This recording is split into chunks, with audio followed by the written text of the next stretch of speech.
Olá! Você aprenderá neste vídeo o conceito de juros compostos, suas fórmulas e também a resolver questões da banca Sesgran-Rio sobre esse assunto. Além disso, aprenderá a trabalhar com taxas equivalentes em capitalização composta, também taxa nominal e taxa efetiva. Você encontra o link para o material utilizado na aula em formato PDF na descrição do vídeo.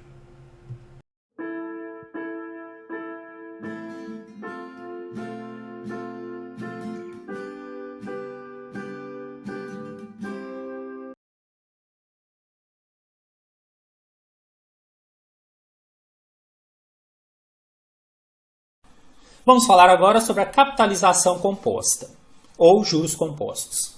Nesse regime, a incidência de juro ocorrerá sempre de forma cumulativa. O que isso significa? Que ela vai incidir uma taxa sobre o montante do período anterior, que já é a soma do capital que você tinha com os juros anteriores. Por isso, muita gente fala que juros compostos são juros também sobre os juros. Bom, então podemos dizer que nesse caso, o juro de cada período é somado àquele capital inicial e vão ajudar a compor os juros do período seguinte. Vamos ao exemplo, mesmo exemplo anterior, só que agora capitalização composta. Uma aplicação de R$100 foi realizada a taxa de 10% ao ano pelo período de 2 anos. Determinar os juros ao final de cada ano. Gente, aqui não está escrito que é capitalização composta porque está dentro do item. Se fosse uma questão de concurso, alguma indicação haveria para a gente saber se é um ou se é outro. Também treinaremos isso no futuro. Bom, nossa linha do tempo, nosso diagrama de fluxo de caixa. Nós temos uma taxa que é 10% ao ano, então vou colocar aqui em ano. Uma aplicação na data zero, no valor de R$100. Vamos colocar ela aqui para baixo, está saindo dinheiro do caixa. E após um período, que seria 2 anos, ele vai resgatar. Como o exercício pede o juro ao final de cada ano, então eu vou colocar a data 1 e a data 2, ano 1 e ano 2. O que vai acontecer no primeiro ano? Os juros calculados serão 10% de 100, que vai dar 10 por 100 vezes 100, que dá R$10. Juros. E aqui eu já vou fazer uma ressalva importante, tá? Já podem anotar aí se vocês estiverem com um bloquinho, um caderno. Quando o período é 1, o juro simples é igual ao juro composto. Isso por quê? Porque ainda não teve tempo de haver uma incorporação de juros anteriores, não tem período anterior. Então aqui eu não tinha opção. Eu calculei a porcentagem sobre aquele mesmo valor inicial, né, sobre o nosso capital. Então reforço. Quando o período é 1, o juro simples é igual ao juro composto. Guardem isso. Mas só quando é 1. O que vai acontecer agora no segundo ano? Ah, tá, detalhe. Se ele fosse resgatar aqui na data 1, ele resgataria os 100 que ele depositou mais os 10 de juros. Ele resgataria 110. Mas ele não vai resgatar, ele vai deixar mais um ano. O que vai acontecer em termos de juros no segundo ano? Ele também vai receber 10%, mas 10% de quanto do montante anterior? Ele vai receber 10% de 110. E essa é a grande diferença. Então ficou 10 sobre 100 vezes 110, que dará R$11 de juros. Se eu for somar isso aqui, ao todo ele vai receber R$21 de juros. Então ele vai resgatar aqui na data 2, quanto que ele vai resgatar? Ele vai resgatar os 100 mais os 21, que vai dar 121. Na capitalização composta, ou juros compostos, aquele juro que você tem a cada período é somado ao capital e o juro do próximo período é calculado a partir dessa soma. Ou seja, aquele juro é capitalizado e vai fazendo parte do cálculo dos juros dos períodos seguintes. Esses são os juros também sobre os juros. E aí, o que eu tenho para dizer que seria uma boa notícia? Tudo aquilo que nós desenvolvemos no juro simples, de interpretação de exercícios, as letras que a gente usava para capital, montante, taxa, ou mesmo aquela sequência de resolução de questões que a gente tem treinado bastante, tudo isso será usado aqui agora. Ou seja, nós já estamos um nível acima e já não teremos dificuldades nessas partes. O que vai mudar, então? Basicamente, além do próprio conceito, né, que eu já até relembrei, as fórmulas. Então, nós temos fórmulas agora que se relacionam de uma maneira exponencial. Nós vamos ter que treinar a usar essas fórmulas, porque arrisca dizer, gente, juros compostos é uma matéria certa de cair no concurso de vocês. Então, já vou destacar aqui 3 fórmulas para a gente usar. A primeira, m igual a c vezes 1 mais i elevado a n, aquela ideia de exponencial. Né? Recordo com vocês que o m é o montante, como era lá em juros simples, o c é o capital, o i é a taxa em fator unitário, então se ela for dada em porcentagem eu vou dividir por 100, e o n continua sendo o prazo. A segunda fórmula fala que o juro é a diferença entre o montante e o capital. Isso aqui é até meio conceitual, né? Se eu aplico R$100 e resgato 120, o juro é de 20, é a diferença entre eles. E juntando essas duas fórmulas, nós temos uma terceira, que vai relacionar diretamente o juro com o capital. E eu vou fazer também uma outra observação. Lá no juro simples, eu sempre tentava usar primeiro a fórmula do J. Ela era bem simples, JC vezes I vezes M. Aqui eu sempre vou tentar usar primeiro a fórmula do montante. Ela é um pouco mais simples do que a dos juros. Então, muitas vezes, quando eu tiver opção, eu vou escolher utilizar essa primeira aqui. E aí, seguindo aquela mesma lógica que eu desenvolvi anteriormente, peguei aqui o meu bloquinho e vou escrever aqui no item 3, juros compostos. Vou incluir as fórmulas. Já reforcei, né? Por que eu faço isso? Porque eu não quero que nesse momento vocês fiquem presos a decorar a fórmula. Não quero que isso atrapalhe vocês a entender a matéria, entender o exercício a resolver. Claro que em algum momento perto da data do concurso, vocês terão que saber pelo menos as principais delas. Mas pelo menos por enquanto, deixa aí anotado, se precisar você vai olhar. Quando você estiver seguro de fazer isso aí, você tenta. Ou depois você tira um tempo aí só para decorar isso. Mas nesse momento eu vou anotar as fórmulas aqui. A primeira diz que o montante é capital vezes 1 mais i elevado a n. Essa vai ser a que a gente mais vai usar. Só que de vez em quando a gente precisa de outras. Então tem uma que diz que o juro é montante menos capital. Ela é uma variação daquela outra que dizia que o montante é capital mais juros. Só trocou os termos de lugar. Isso é meio conceitual. E temos uma terceira fórmula, que é juro igual a capital vezes, abre colchete, 1 mais i elevado a n menos 1 fecha colchetes. Então elas vão estar aqui sempre do lado durante a resolução de exemplos e exercícios, para que eu possa mostrar para vocês quando e como usar cada uma delas.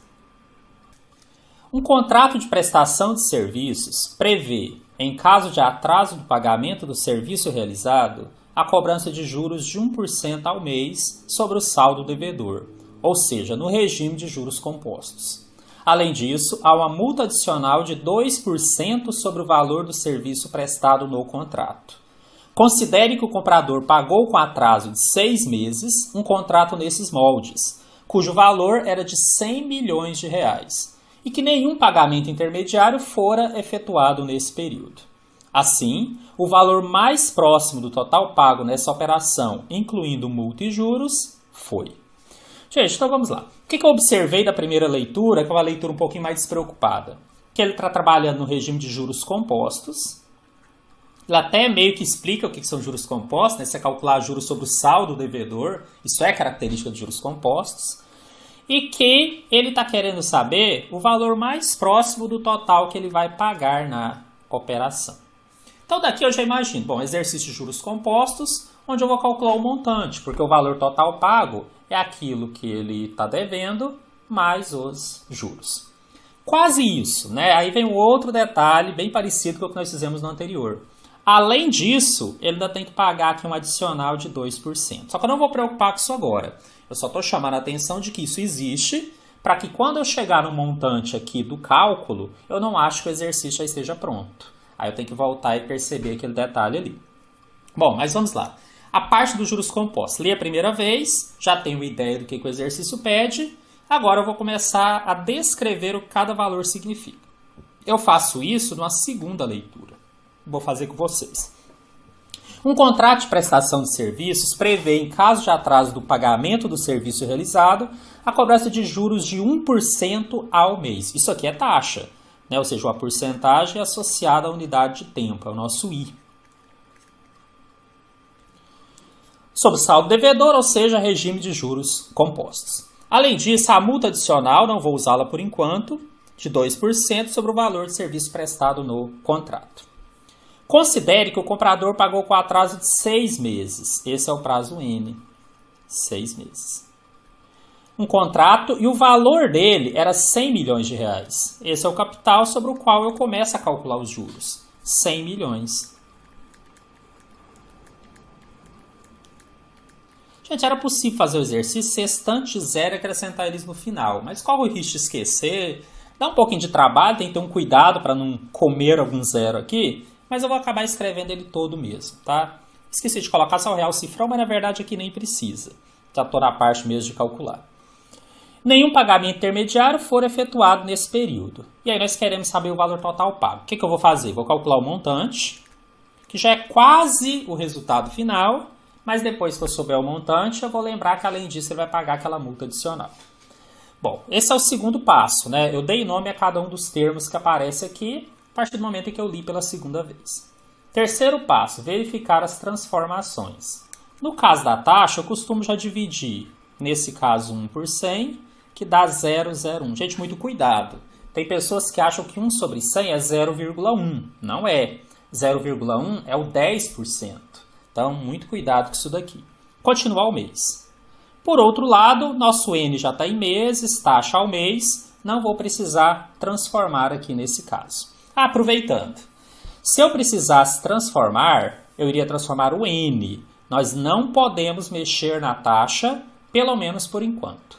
Pessoal, mas é aquilo que nós aprendemos, a de juros simples, que eu posso fazer a taxa proporcional, só vale para juros simples. Guardem isso. Juros compostos, transformação de taxa é um pouquinho mais complicado, nós aprenderemos futuramente, mas exatamente porque não aprendemos e porque dá trabalho, que eu já estou dizendo mesmo quando aprendermos, em geral a gente não faz, só quando o exercício pede, é que a gente não mexe em taxa, né? Não mexe na unidade da taxa.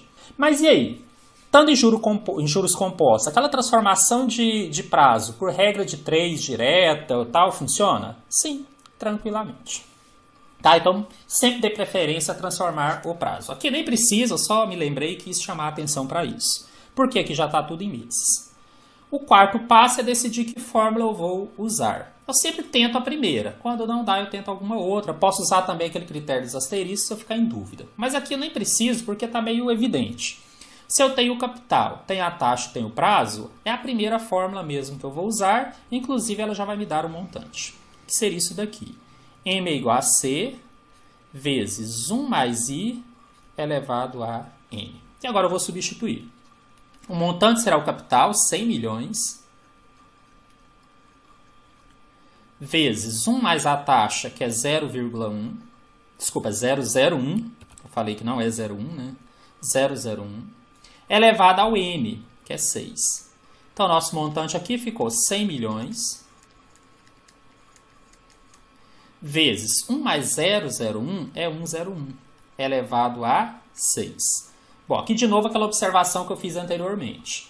Quando eu chegar nessa parte da potência, tem vezes que o exercício me fornece ela prontamente, tem vezes que ele me dá várias para escolher, e tem vezes que eu vou ter que calcular, normalmente quando o N não é muito grande. Nesse caso aqui foi dado. Olha, que 106 é para você assumir como resultado 106152. Então já vou fazer isso aqui. Já vou trocar aquela potência pelo resultado que ele me forneceu. 1,06152. Né? E vou continuar resolvendo aqui. O que deu então meu montante? A multiplicação disso aqui por 100 milhões. Então já fiz essa continha aqui. Deu 106 milhões. 152 mil reais.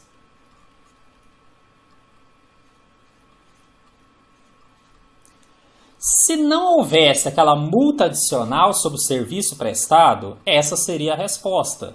Inclusive, ela aparece ali para pegar aqueles mais desatentos. Não vai pegar vocês, tenho certeza. Olha só, agora eu tenho que verificar que além disso daqui, ele vai pagar esses 2% sobre o valor do serviço, que era 100 milhões. Então eu vou calcular essa multa adicional. Essa é direta, não é pela fórmula, tá? Ela é só uma porcentagem sobre o valor do contrato, que era 100 milhões. Ou seja, 2 por 100 vezes 100 milhões. Posso cortar aqui 2 zeros, depois multiplicar o 2. O fato é que quando eu resolver isso daqui, vai dar 2 milhões.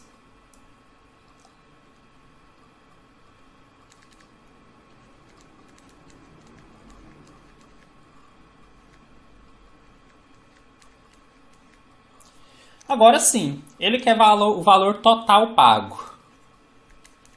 O valor total pago seria aquele que ele já pagaria só pelos juros normais, né, do juro composto, mais essa multa adicional. Então seria 106 milhões 152 mil mais 2 milhões.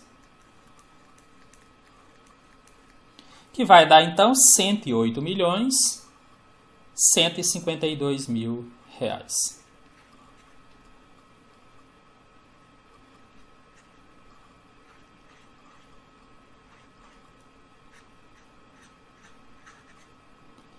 Em uma carta aos clientes, um investimento é oferecido com a promessa de recebimento de um montante de R$ 8.200 líquidos após 2 anos, para quem aderisse, investindo inicialmente R$ 5.000. O valor líquido pago é obtido após descontados R$ 250 de taxas e impostos. Para melhorar a comunicação com os clientes, julgaram interessante acrescentar a taxa de juros compostos usada no cálculo do valor bruto, isto é, sem o desconto. Qual é o valor da taxa anual que deve ser acrescentada na carta? Bom, nessa primeira leitura a gente percebe já da questão do investimento, que tem valor inicial, valor final, e ainda um detalhe, taxa de juros compostos. E tem sempre que procurar essa informação para não se perder.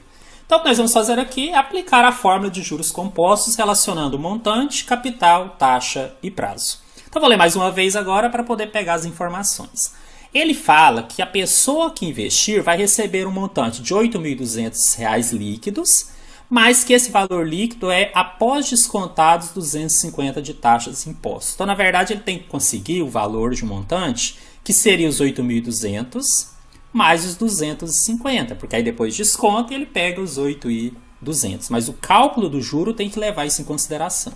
Então, 8.200 mais 250 vai dar 8.450. Ele vai ter que aplicar aqui um valor de 5 mil, né? O valor investido inicialmente. Isso aqui é um capital, é o valor hoje. E ele fala que só ocorre após 2 anos. Esse aqui é o nosso prazo N. Ele quer saber qual é a taxa, então vou colocar esse zinho aqui. Detalhe, se eu deixar o N em ano, eu vou encontrar uma taxa ao ano. E é exatamente o que ele pede, a taxa anual. Só para aproveitar aqui também, né, eu sempre aproveito para explicar mais alguma coisa. Se ele pedisse a taxa mensal, a minha sugestão era que você já transformasse o N para meses. Porque se você resolvesse em ano e depois achasse a taxa ao ano e quisesse transformar para mês, você não poderia fazer isso de forma direta, só dividindo por 12. Em juros compostos, a transformação é feita por uma fórmula exponencial. Então seria muito mais fácil já deixar o N na unidade da taxa que você deseja. A boa notícia aqui é que o N está em ano e ele quer a taxa anual. Não há necessidade de transformar. Substituindo na fórmula, eu vou ter então que montante é capital vezes 1 mais a taxa elevado a N. Essa é a fórmula mais básica aí que a gente tem que saber de juros compostos. Com um detalhe, essa taxa está em fator unitário. Eu gosto de deixar isso claro porque se eu tenho uma taxa em porcentagem, eu vou substituir aqui, eu tenho que dividir por 100. E quando eu vou encontrar a taxa, que é esse caso, ela vai sair fator unitário e eu tenho que multiplicar por 100 para ela virar porcentagem. Né? Eu poderia acrescentar o 100 aqui na fórmula, mas eu acho que complica. Eu prefiro trabalhar com ela dessa maneira. Então agora eu vou substituir e resolver. O nosso montante, 8.450, será igual ao capital de 5.000, vezes 1 mais a taxa, e nós não sabemos qual é a taxa, o objetivo é esse, encontrá-la, mas sabemos que o n é 2. Eu gosto sempre da variável, de colocar a variável do lado esquerdo, então eu vou inverter tudo ao mesmo tempo. Se 8.450 é igual a tudo isso é igual a 8.450, não preciso mexer em operação ou sinal. Bom, posso passar os 5.000 dividindo para o outro lado.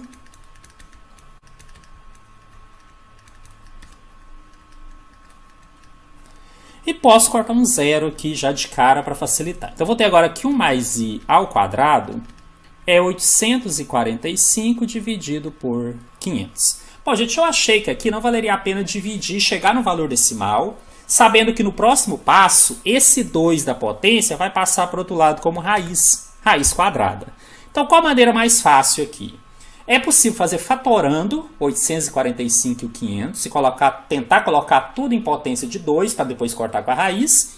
Ou, nesse caso, dá para perceber facilmente que são divisíveis por 5, porque termina com 5 ou 0. E vai facilitar bastante, quem enxergou isso teve mais facilidade.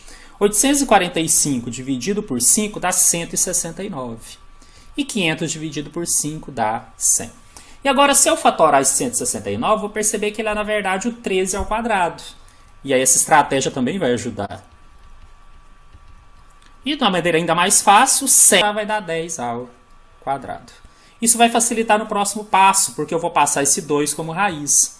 E olha só o que acontece. Eu vou ter que 1 mais i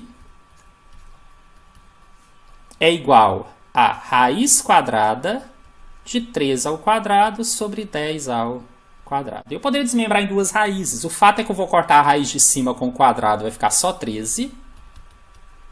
E embaixo eu vou cortar a raiz com o quadrado de baixo, vai ficar só 10. Eu vou continuar daqui por causa do espaço.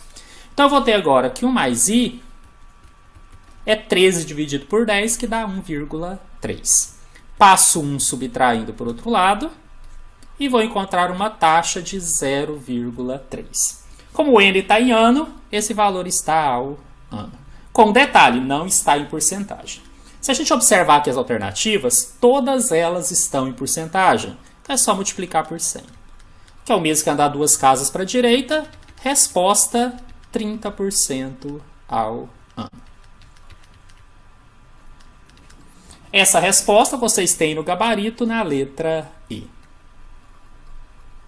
Considerando a taxa de juros compostos de 10% ao semestre, qual é o capital em reais que deve ser investido hoje para que ao final de 2 anos produza juros de R$ 23.205?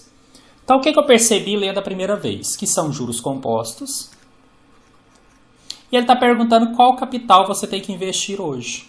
Ou seja, é um exercício onde o objetivo é exatamente calcular esse capital ou esse principal. Bom, vou ler uma segunda vez, agora pegando os detalhes.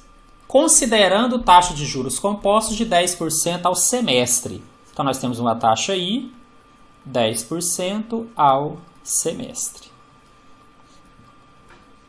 Qual é o capital em reais que deve ser investido hoje para que ao final de 2 anos produza? Então, já temos um prazo N, que é 2 anos.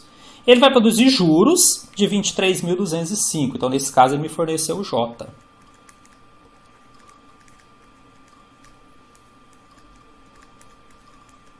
E ele está perguntando quanto você tem que investir hoje. Ele está perguntando qual capital deve ser aplicado.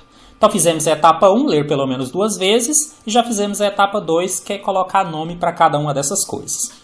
Próximo passo é verificar transformações. A minha taxa está como 10%, que na verdade é 10 por 100, que é 0,1 ao semestre. O nosso N está em ano, eu vou ter que transformar.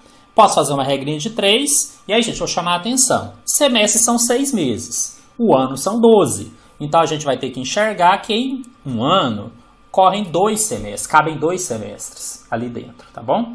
Então, olha só. A pergunta seria, quantos anos tem um semestre? Ela nem tem sentido porque o ano já é maior que o semestre. Se eu inverto a pergunta, quantos semestres tem o ano? Tem 2. Como eu inverti a pergunta, então eu vou multiplicar por 2. Na verdade, em 2 anos, nós temos 4 semestres. Se você consegue fazer de outra forma, até mesmo por regra de 3, pode fazer. O importante é que fique na mesma unidade e que você não transforme a taxa nesse momento. Só, mas aí eu poderia pensar que se é 10% ao semestre, no ano é 20%. Jamais. Em juros compostos, você jamais vai fazer isso. Combinado? Então tá aí. Vamos continuar o exercício, vamos para a próxima etapa.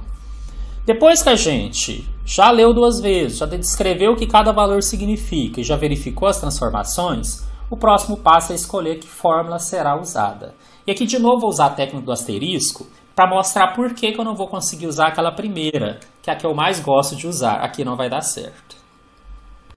Vou marcar aqui então no nosso formulário, digamos assim, no nosso bloco, o que é que nós temos de informação. Nós temos a taxa I, que aparece aqui na primeira e na última fórmulas. Temos o N, também aparece 2 vezes. E temos o J, que aparece na segunda e na terceira. Agora sim, o que vocês vão perceber? Que eu não conseguiria usar diretamente a primeira fórmula porque eu não tenho nem o montante, nem o capital. Não conseguiria usar a segunda pelo mesmo motivo. Então aqui não é questão de opção. A única que eu vou conseguir usar é a terceira. Então essa etapa é para isso, tá? Quando eu falei que a quarta etapa é escolher a fórmula ou as fórmulas, é isso. Você enxergar exatamente o que você vai poder usar para resolver a sua questão. Agora eu escrevo a fórmula aqui. J igual a capital vezes 1 mais I elevado a N menos 1, fecha colchete. Bom, o juro eu conheço, 23.205. E o capital é que eu vou determinar. Aí eu vou abrir colchete, aqui dentro vai ficar 1 mais I. O nosso I é 10%, então virou 0,1. Que está elevado ao N, que é 4, menos 1. Já falei para vocês que normalmente quando eu chego aqui eu gosto de inverter os dois lados, para ter a variável sempre do lado esquerdo e diminuir a chance de erro. Então eu vou fazer isso agora. Se 23.205 é igual a tudo isso é igual a 23.205. Só vou trocar de lado, por enquanto fazendo uma continha nesse passo.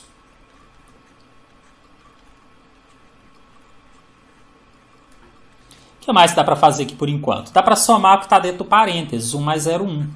Que virou então 1,1 elevado a 4 menos 1 igual a 23.205. Bom, chegou o momento de resolver essa potência. Tem exercício que vai ser fornecido diretamente o resultado da potência. Vai ter exercício que te dá vários para ver se você entende qual você vai precisar. E tem alguns que não, que ele vai te fazer calcular. Esse aqui é um que vai te fazer calcular. E aí, como é o primeiro, eu vou fazer junto com vocês, tá bom? Porque aí vocês vão ver exatamente que é possível, né? Como essa potência aqui é até 4, dependendo da base também, acaba que é possível fazer. Eu vou fazer aqui com vocês. Só que aí eu vou fazer de uma forma que facilita. Por exemplo, 1,1 elevado a 4 seria 1,1 vezes 1,1 vezes 1,1 vezes 1,1, 4 vezes. Mas também é 1,1 ao quadrado vezes 1,1 ao quadrado, regra de potenciação. Né? Eu conservaria a base, somaria os expoentes, daria 1,1 elevado a 4. Por quê, gente? Porque a hora que eu fizer 1,1 ao quadrado, que é ele vezes ele mesmo, depois basta multiplicar pelo resultado de novo, que eu já vou ter a parte final, né? Já vou ter a solução. E é assim que eu vou fazer. Como é que eu faria isso? Reforço que isso aqui está lá no meu canal do YouTube, tá? Tem uma aula que explica um pouco sobre isso. Pelo menos essa aqui eu vou fazer com vocês. Né? A maneira que eu utilizo, tá bom? Eu monto como se não houvesse as vírgulas e vou fazendo a multiplicação, começando aqui do valor que está à direita. Então, eu começaria 1 vezes 1 dá 1 e de novo 1 vezes 1 dá 1. Agora eu vou pegar o outro número e aí o resultado eu coloco embaixo aqui. Mesma história. 1 vezes 1 dá 1, 1 vezes 1 dá 1. Aí eu vou somar isso daqui. 1 mais 1 dá 2 e aqui 1. E agora eu vou andar o total de casas que eu tinha nos termos da multiplicação. Então, eu tinha uma casa aqui no primeiro e uma casa no segundo.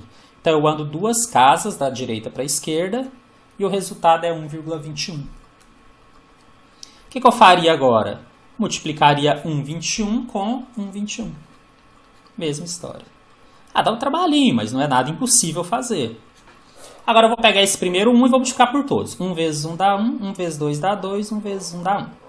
Vou pegar o segundo, que é o 2 aqui embaixo. Embaixo dele aqui, na mesma linha, eu vou fazer 2 vezes 1 dá 2, 2 vezes 2 dá 4 e 2 vezes 1 dá 2. E finalmente vou pegar esse último e multiplicar por todos de cima, começando na linha dele aqui, né? na coluna dele. 1 vezes 1 dá 1, 1 vezes 2 dá 2 e 1 vezes 1 dá 1. Agora eu vou somar. Então aqui ficou 1, aqui ficou 4, 4 aqui ficou 6, aqui ficou 4 e aqui ficou 1. Agora eu vou contar. Eu tenho 4 casas, 2 da primeira e 2 da segunda, então da direita para a esquerda eu conto 4 casas e cheguei no valor, aproximadamente 1,4641. Então esse valor que eu vou agora voltar ali e vou substituir, continuando a resolver a nossa equação.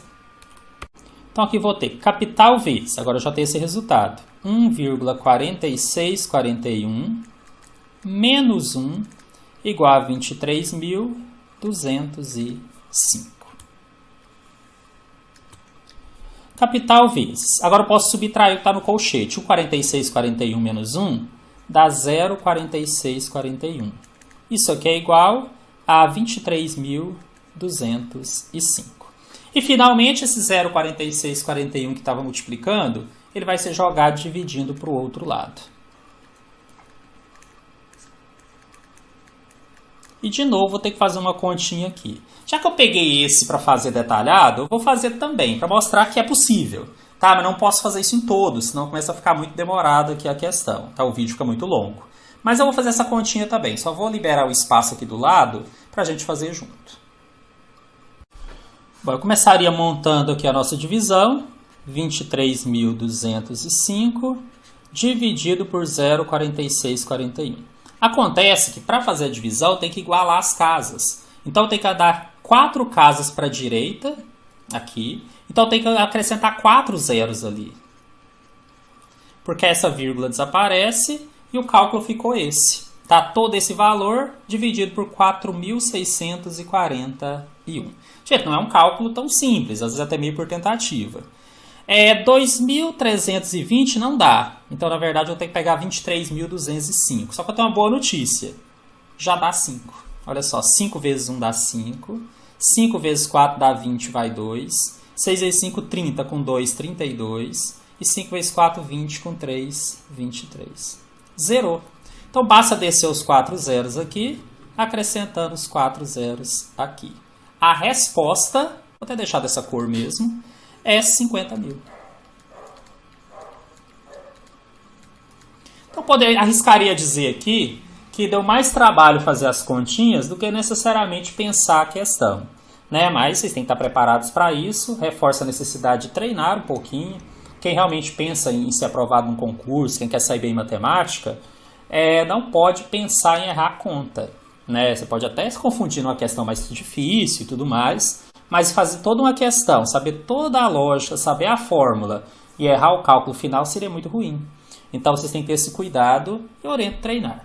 A verdade é que a resposta já está aqui na letra A, que é o nosso gabarito, 50 mil reais.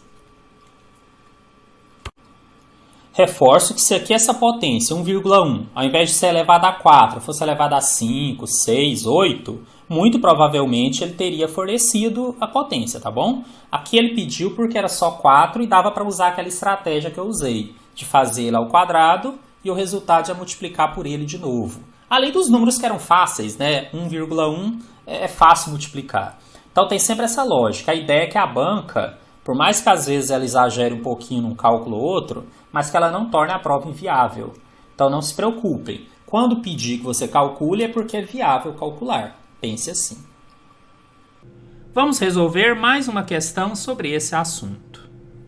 Um investidor planeja ter um montante superior a 600 mil reais e, para isso, aplicou uma única quantia de 200 mil reais em janeiro de 2023, a uma taxa fixa de 12% ao ano no regime de juros compostos, conforme a orientação do consultor financeiro indicado pelo gerente do banco. Supondo-se que ele não faça mais nenhum aporte de investimento, o número mínimo de anos para ser atingida a meta por meio exclusivamente desse investimento é igual a... Seguindo aquela mesma forma, né, que eu já tenho ensinado, vou dividir o exercício em etapas, na verdade são 5 etapas. A primeira é ler pelo menos 2 vezes. Fiz uma primeira leitura, entendi que trata-se de um exercício de juros compostos, onde ele quer saber o prazo, ou seja, o número mínimo de anos. Se eu entendi isso da primeira leitura, tá ótimo. Agora eu faço uma segunda leitura, já tentando identificar o que cada valor representa.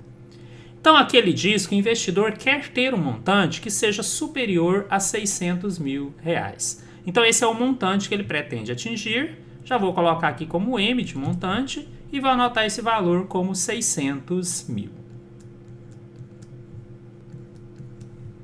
Poderia ter colocado o símbolo de reais, mas aqui na verdade já dá para omitir essa informação sem problema. Só que para conseguir esse montante, ele disponibilizou um capital, ele aplicou um capital, que seria os R$200 mil. Capital chamamos de C. Vou pôr apenas 200 mil. Além disso, já foi dito que a taxa, uma taxa fixa de 12% ao ano. Taxa estamos chamando de 12% ao ano. E nós queremos saber quantos anos depois ele vai atingir esse valor, ou qual o número mínimo de anos para que isso aconteça. Então ele quer o prazo N e quer o prazo N em anos. Quando eu fiz isso daqui, eu li pela segunda vez, fechei a primeira etapa da resolução, mas também já fiz a segunda etapa, que consiste exatamente em identificar esses termos, escrever aqui com as letras corretas. Eu ensinei com essas, se você usa outras não tem problema. A terceira etapa é verificar as transformações se necessárias. Primeira que normalmente a gente olha é o prazo quando ele é dado. Quando o prazo é dado, em geral a gente adapta ele para ficar igual à taxa, para não mexer na taxa. Não aprendemos aqui nesse curso, por enquanto, para juros compostos. Bom, acontece que nós nem temos o N, e mesmo aqui, se eu tivesse, provavelmente aqui estaria sido dado em anos, que é o que ele está pedindo. Então, esse N não tem o que ser transformado aqui. Caso ele quisesse em outra unidade, eu resolveria em ano, que é a unidade da taxa, e no final transformaria. Nem vai ser necessário para esse exercício. E a outra é a taxa. Ela foi dada em porcentagem, eu coloquei para vocês as fórmulas em fator unitário. Então eu teria que dividir por 100. Seria o 12 por 100. A unidade não muda, continua ao ano. Bom, em juros simples, eu costumo deixar em forma de fração, muitas vezes ele simplifica. Em juros compostos, normalmente eu divido. Então essa taxa 12 sobre 100 vai virar 0,12, mas ela continua ao ano normalmente. Fechamos assim a nossa terceira etapa. A quarta etapa é escolher uma fórmula daquelas que nós estudamos para resolver a questão. Já até dei uma dica para vocês. Sempre que possível, tente usar essa. Montante é capital vezes 1 mais I elevado a N. Então, sempre que possível, eu uso essa porque é mais simples. E aqui vai ser possível, porque se eu tenho montante, tenho capital e tenho a taxa, a única variável ali é o prazo, que é exatamente o que nós queremos. Então essa é a nossa quarta etapa. A última etapa é efetivamente substituir e resolver. Vamos fazer isso agora. Então nosso montante 600 mil é igual ao capital de 200 mil vezes 1 mais a taxa, e essa taxa é 0,12, elevado ao N, esse N é exatamente o que nós não sabemos. Eu tenho o costume de sempre trocar os termos de lado quando a variável está do lado direito. Isso é opcional, mas é uma sugestão aí que eu dou. Então, se eu trocar tudo ao mesmo tempo, eu vou ter que 200 mil vezes 1 mais 0,12 elevado a N é igual a 600 mil. Então, resolvendo essa equação, se for possível, eu vou juntando ou passando o termo para o outro lado. No caso, esse 200 mil eu posso passar dividindo.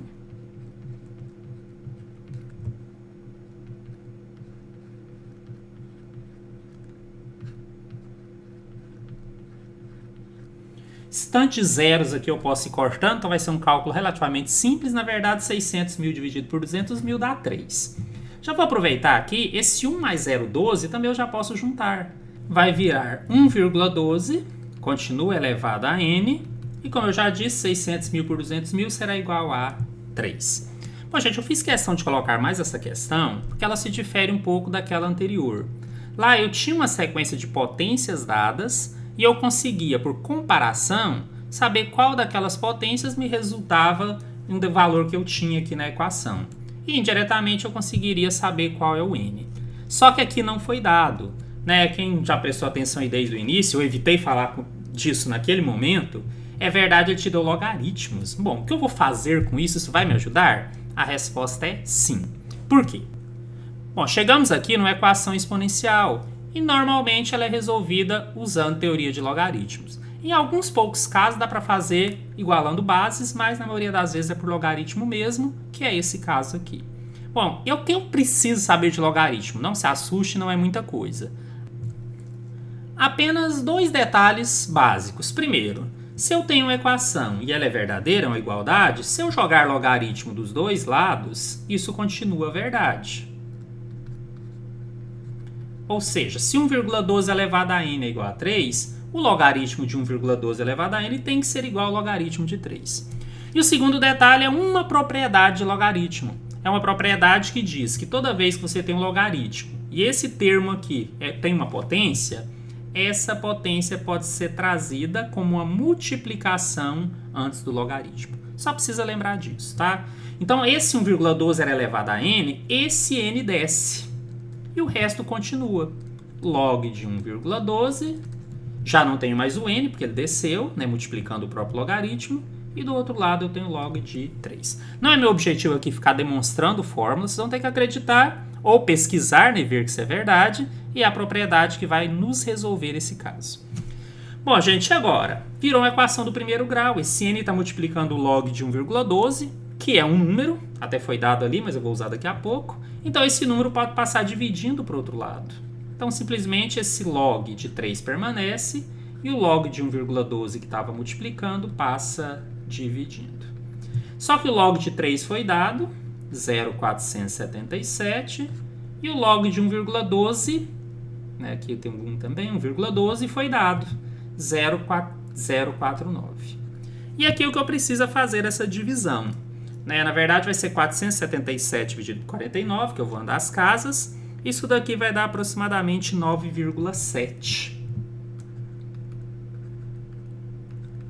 Não dá para fugir, gente. Essa continha tem que ser feita, não é meu objetivo aqui mostrar. No canal temos vídeo onde eu ensino detalhadamente como resolver isso daqui por número decimal.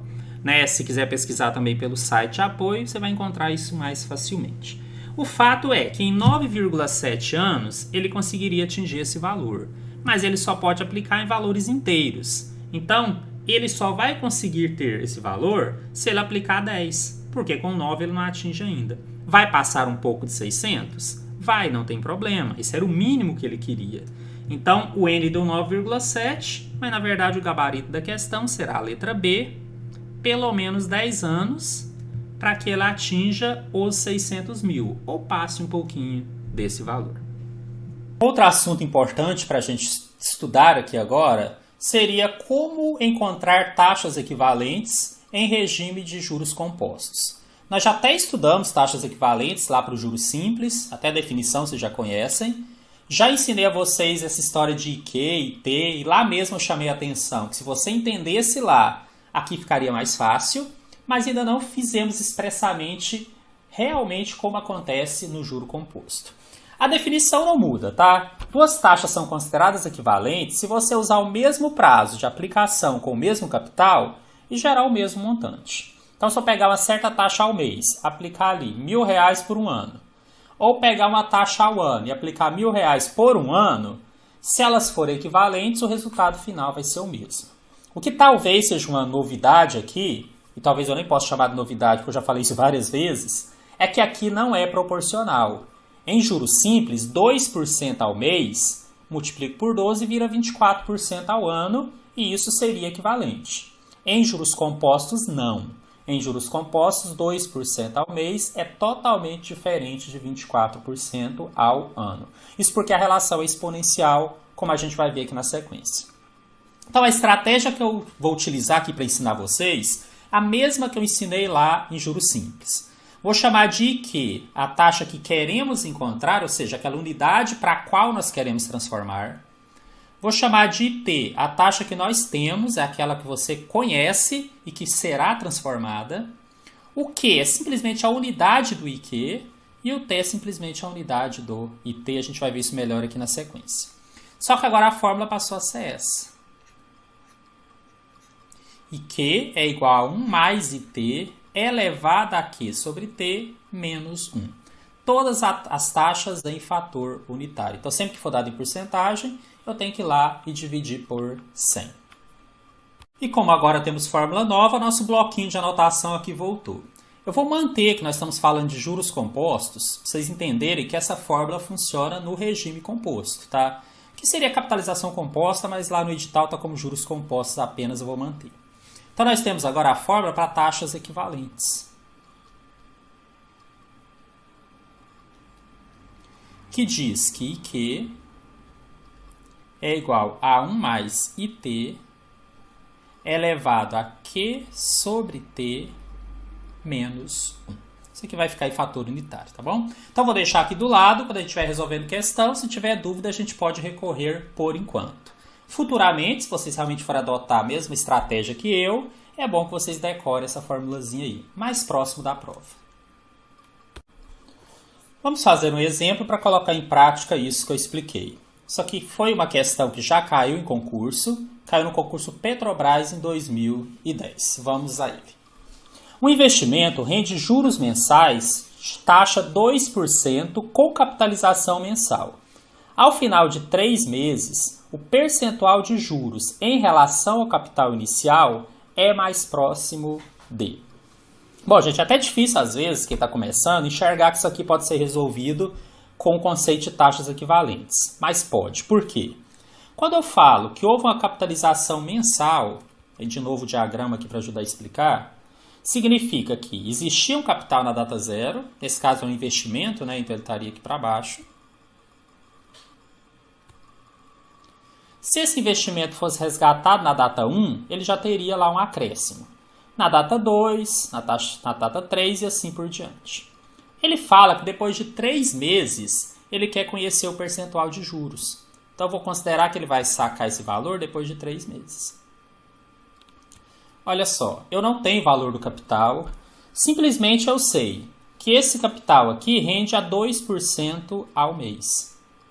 E capitaliza todo mês, tá? Isso é importante. Por outro lado, se eu transformasse essa taxa ao mês numa taxa ao trimestre, e aí eu capitalizaria uma vez só, essa taxa ao trimestre me dá exatamente o percentual do juro em relação ao capital, porque capitalizou uma vez só. Então, o segredo aqui de você enxergar que é um exercício de taxa equivalente é você perceber que toda vez que ele pedir o percentual de juro final em relação ao capital, que é como se você capitalizasse uma vez só. Se você conseguir agrupar aquele período para que ele se torne apenas um, essa taxa que foi utilizada apenas uma vez já é o percentual de juros em relação ao capital inicial.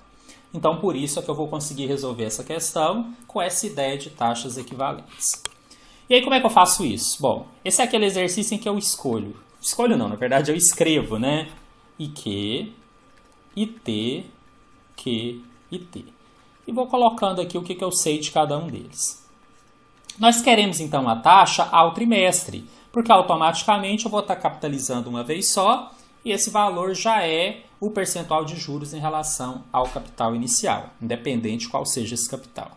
Então eu não sei o valor dele, mas quero que seja ao trimestre. A taxa que eu tenho é aquela que foi fornecida, que foi utilizada efetivamente. Então ele é 2% ao mês.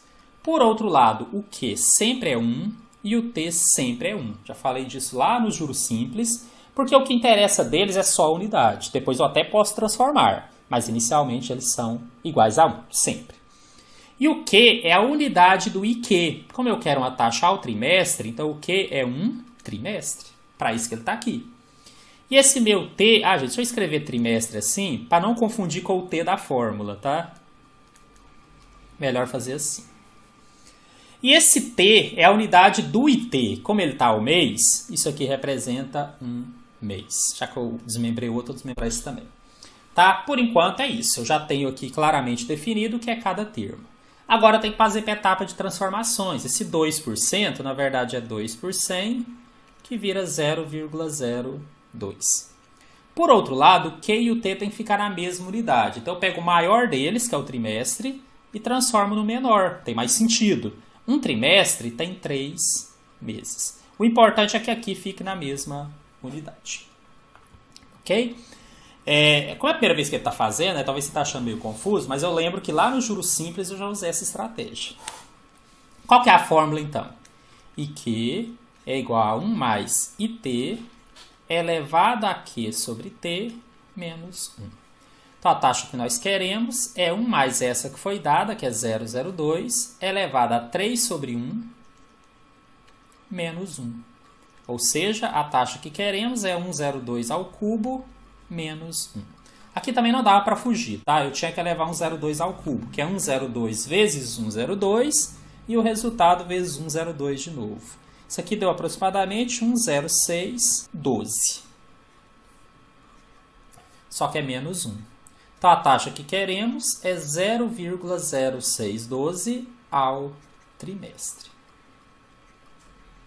Reforço, a gente queria o trimestre, porque eu quero saber o percentual de juros após 3 meses. E a única forma de eu ter isso diretamente é se eu capitalizasse uma vez só. Bom, aqui já está a resposta. Só que como lá nas alternativas tem porcentagem, sempre eu resolvo e acho fator unitário, agora eu multiplico por 100. Tem gente que inclui nessa fórmula um vezes 100 aqui na frente. Só que eu estou tentando deixar as fórmulas mais enxutas, até para facilitar se você for decorar depois. Eu não acho difícil aqui lembrar de multiplicar por 100 no final. Acho até mais tranquilo. Então ficou, multiplicar por 100, só para comentar, é andar 2 casas para a direita. Então ficou 6,12% ao trimestre.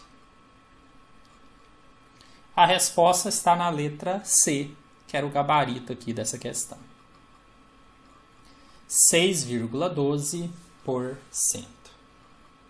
Gente, eu não posso deixar de comentar que esse exercício tinha uma outra forma de resolver. Mas aí não era pela fórmula da taxa equivalente e que era o que eu queria mostrar para vocês. E funciona e eu acho tranquilo. Qual seria a outra forma?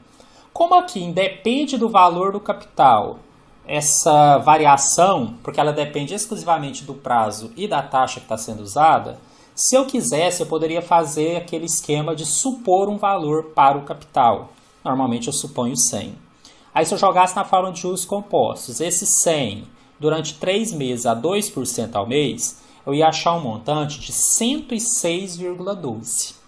Aí eu ia fazer a diferença, ia dar 6,12, que dividido pelo capital ia dar 6,12%. Então fica aqui como alternativa, mas o meu objetivo aqui era exatamente mostrar para vocês uma questão em que dava para usar tanto o conceito quanto a fórmula de taxas equivalentes.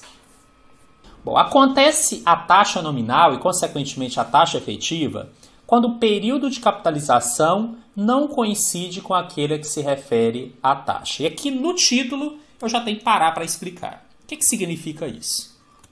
Vamos pensar uma situação aqui, de novo vou usar o fluxo de caixa. Imagina uma pessoa que fez uma aplicação e essa aplicação ficou ali durante 6 meses.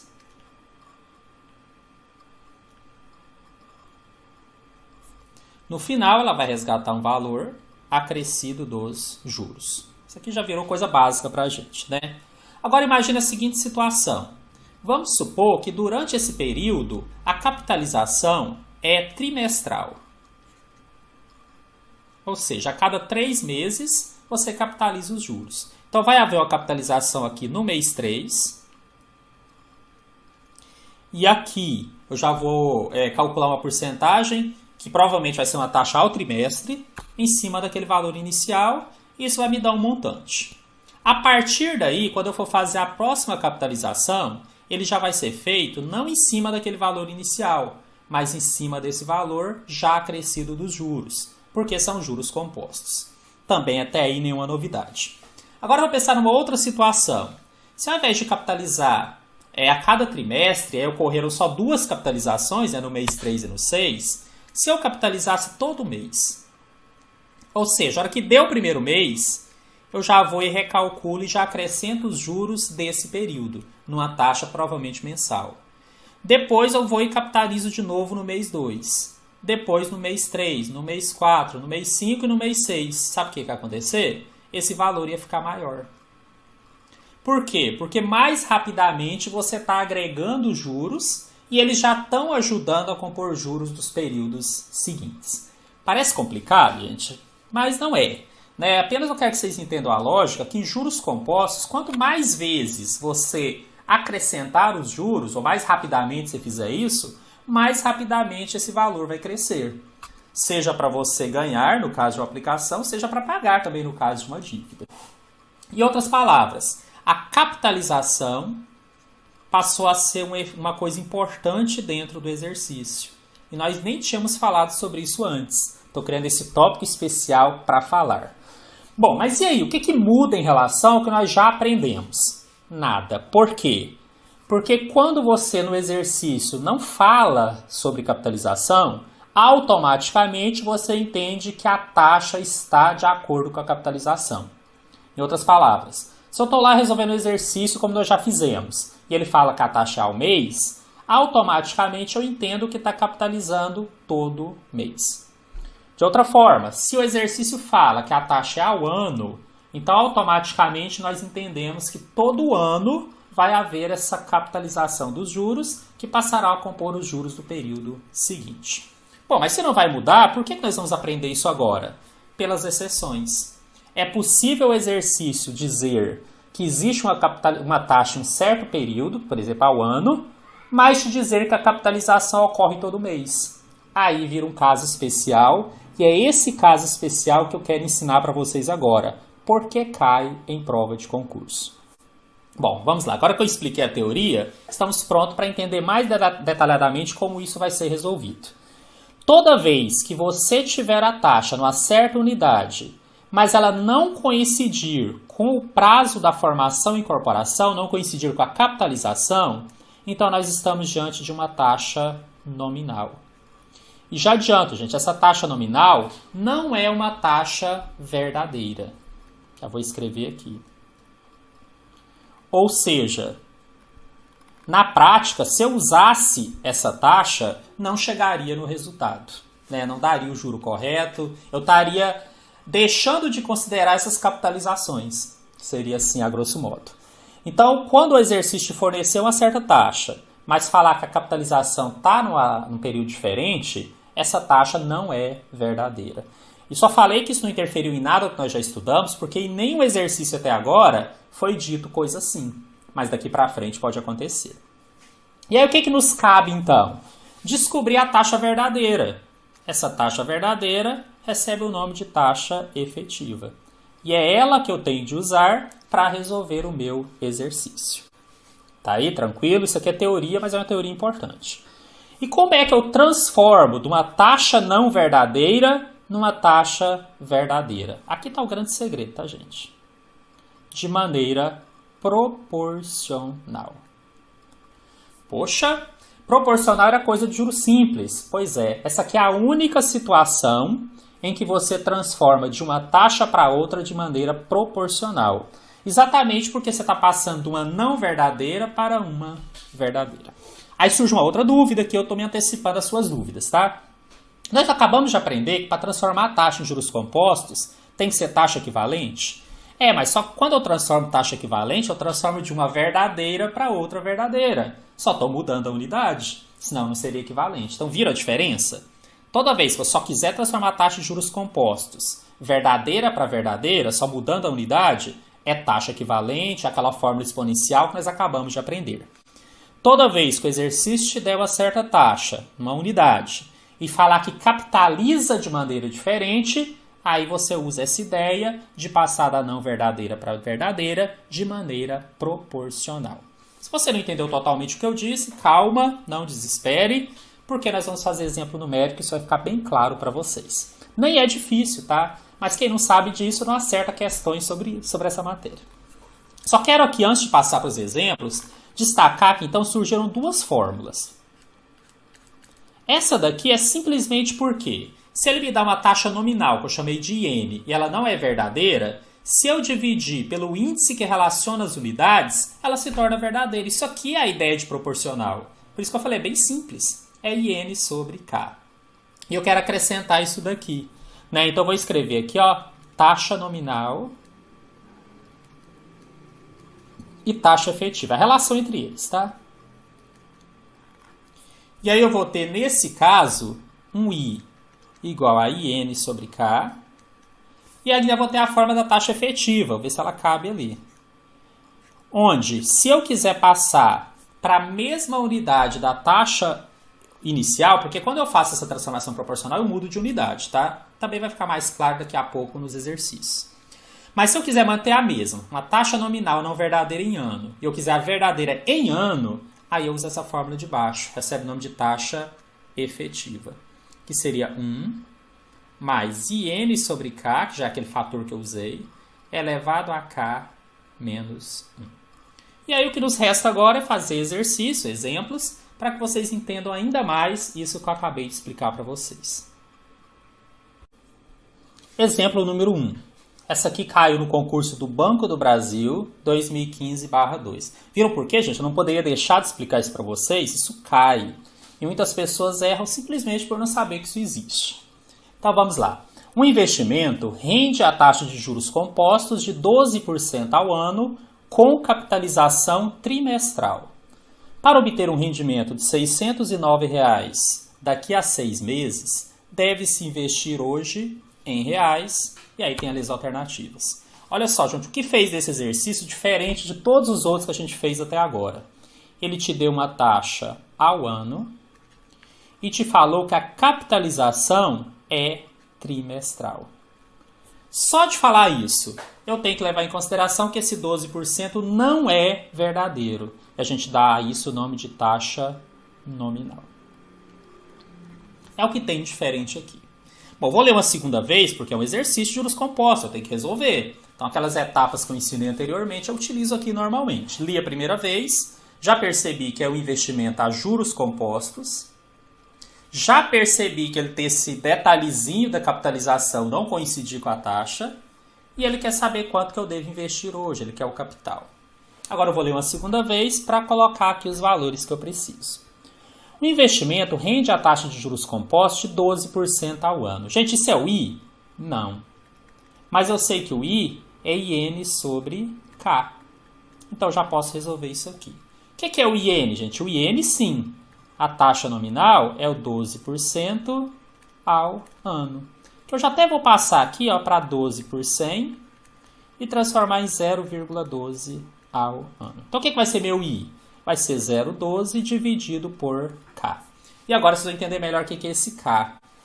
Ele nada mais é do que a relação entre as duas unidades. Então, eu sempre pergunto do menor para o maior, né? A taxa nominal é a ano, a capitalização é trimestral. O trimestre é menor. Então, pergunta assim: quantos trimestres eu tenho em um ano? Eu sei que eu não trabalhei muito isso com vocês, mas sempre é tempo, né? Vamos pensar um pouquinho. Se o ano tem 12 meses, vou fazer 12 tracinhos aqui. Isso aqui são os 12 meses, tá? E eu quero saber quantos trimestres tem, então eu faço grupinhos de 3 em 3. Gente, me desculpe se isso é básico demais para vocês, mas se de todo mundo que está assistindo esse vídeo, uma pessoa não soubesse disso e aprender pelo que eu estou mostrando, então já valeu a pena para mim. Olha só, gente. 1, 2, 3, 4. Então, dentro do ano, eu tenho 4 trimestres. Esse é o meu K. É esse que eu vou jogar aqui. Então, 0,12 dividido por 4, que dá 0,03. Ao trimestre. Por quê, gente? Porque a capitalização é trimestral. Acabei de transformar de uma taxa que não era verdadeira, se eu usasse 12% ao ano não ia dar certo, para uma taxa que é verdadeira, que é essa, de 0,03, ou que seria 3% ao trimestre. Agora eu posso continuar normalmente. O que tinha de diferente eu já fiz, virou um exercício comum que envolve juros compostos. Para obter um rendimento de 609, rendimento é um dos sinônimos que nós demos para o J, para o juro, que seria os R$609. Isso vai ocorrer daqui a 6 meses, então esse é o nosso prazo N. Quanto que eu devo investir hoje em reais? Então nós temos aqui a pergunta, ele quer o capital. Bom, qual que é a próxima etapa? Então, já fizemos 2. Terceira etapa é verificar as transformações. Minha taxa, eu já tinha feito a divisão por 100, então ela já está pronta, 0,03 ao trimestre. Mas o N não, o N está em meses. Agora eu vou fazer a transformação, ou por regra de 3, ou fazendo aquela pergunta direta do N para o I. Quantos meses tem um trimestre? São 3. Então, se eu tenho a resposta possível, é só dividir. Então, 6 dividido por 3, que vai dar 2 trimestres. Ok, gente? Então, fiz as transformações. Próximo passo, escolher que fórmula usar. Eu nem coloquei aqui do lado a fórmula de juros compostos, né? Porque a gente já fez bastante isso. Mas já adianta, eu teria duas alternativas. Ah, não, desculpa. Eu teria duas fórmulas, mas só uma possível aqui, que é a fórmula do J. Eu não consigo usar a fórmula do montante, porque eu não tenho nem o montante, nem o capital. Então, a minha alternativa aqui é única. Eu tenho que jogar a fórmula do J, que é capital vezes 1 mais I elevado a N menos 1. Onde eu conheço o juro, conheço a taxa, conheço o prazo, já na mesma unidade, consigo calcular o capital. Então, ficou assim, 609 é igual a capital vezes, abre colchete, abre parênteses, 1 mais 003 elevado a 2 menos 1. Vou inverter os dois lados, que eu gosto sempre de deixar a variável do lado esquerdo. Não vou mexer em nenhum sinal, nenhuma operação, vou só trocar de lado mesmo. Capital vezes 1 mais 003 elevado ao quadrado menos 1 é igual a 609. Vou somar o que está dentro do parênteses, então ficou capital vezes 103 ao quadrado menos 1 igual a 609. Capital vezes, também aqui não dava para fugir da continha, tá, gente? Tem que pegar 103 vezes 103, né? Isso aqui deu 1,0609. É igual a 609. Esse 10609 menos 1 vai dar 0,0609, que eu vou passar dividindo para o outro lado. Assim eu vou ter um capital, que é 609, dividido por 0,0609. Fazendo essa divisão, a gente vai chegar no valor redondo de R$10.000.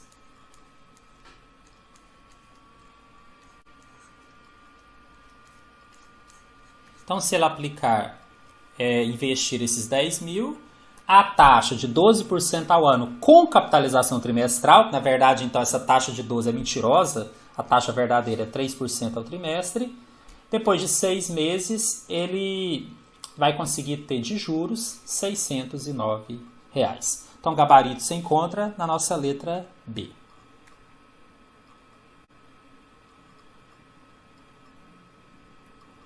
Então, só fiquem atentos. Toda vez que o exercício falar de capitalização, verifique se essa capitalização segue ou não a taxa.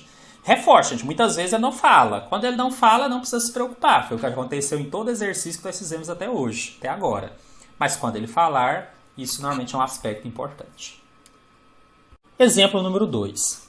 Um investimento rende a taxa nominal de 12% ao ano com capitalização trimestral. A taxa efetiva anual do rendimento correspondente é aproximadamente. Bom, aqui de novo, o que é que nós temos? Uma taxa ao ano, mais uma capitalização ao trimestre. Então, essa taxa que ele deu não é verdadeira. A gente chama de taxa nominal. Por outro lado, é possível calcular uma taxa verdadeira ou ao trimestre, que é só dividir N por K, ou já na unidade, que é a mesma da nominal, só que eu descobriria agora a taxa verdadeira, ou seja, a taxa efetiva. E uma das formas de fazer isso é usar diretamente a última fórmula que eu escrevi aqui para vocês, que é a fórmula de taxa efetiva. Só que antes de substituir, vamos deixar claro o que é a taxa nominal IN. É 12% ao ano. Só que eu tenho que transformar em 12 sobre 100 e colocar como 0,12. O que é mais? O K. O K é aquela relação. Quantos trimestres eu tenho dentro do ano? Então, esse K é 4. Porque em um ano nós temos 4 trimestres. É só o que eu preciso para jogar na fórmula. Que diz que a taxa efetiva é 1 mais IN sobre K elevado a K menos 1. Essa forma é muito parecida com a de taxa equivalente, tá? Mas até daria para usar de taxa equivalente, para falar a verdade, depois que você transformasse dessa ao ano para trimestres. Mas como aqui a gente faz direto, achei que era interessante mostrar para vocês por essa forma. Então ficaria assim, ó. 1 mais 0,12 dividido por 4.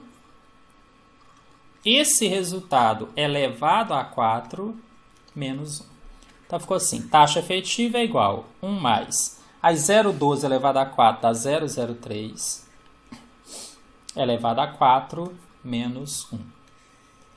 Ainda desenvolvendo, esse 1 mais 0,03 vira 1,03 elevado a 4 menos 1. Aqui também, gente, deu um trabalhinho, tá? Mas eu fiz à mão para mostrar, até para ver se era viável. 1,03 elevado a 4. A dica que eu dou para vocês é fazer 1,03 ao quadrado vezes 1,03 ao quadrado. Ou seja, você multiplica 1,03 por ele mesmo, anota o resultado e multiplica esse resultado de novo pelo resultado. E aí você vai ter um valor aqui aproximado. Tá? Cheguei nesse valor, vou colocar aqui para vocês. Da potência de aproximadamente 1,1255 menos 1. A taxa efetiva, então, será 0,1255 e ela será a mesma unidade da nominal, só que ela é verdadeira, ela que realmente está sendo utilizada. Essa é a resposta, mas como ali nas alternativas está tudo em porcentagem, eu multiplico por 100 no final. Então, nossa taxa efetiva ficou 12,55% ao ano, que o gabarito se encontra aqui na letra C. Ok? Então aqui fica mais claro ainda. 12% ao ano não é o rendimento que realmente vai ocorrer. O que vai ocorrer é a 12,55% ao ano. Neste vídeo foi estudado o conceito de juros compostos, as fórmulas e também foi ensinado a resolver questões da banca Sesgran Rio. Além disso, você conheceu o conceito de taxas equivalentes em capitalização composta, taxa nominal e taxa efetiva. Até o nosso próximo vídeo e bons estudos!